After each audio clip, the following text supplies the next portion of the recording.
All right, so the leaf spring mounts came out pretty good. They cleaned up decently.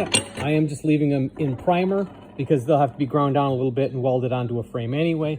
One thing I thought I'd show you, sliced them off with a torch from the bottom side. So they would have been in like this, the rivets, and sliced them off, gave them a few taps, and these just fall right out. So sometimes you gotta use a punch, but for the most part, a few taps.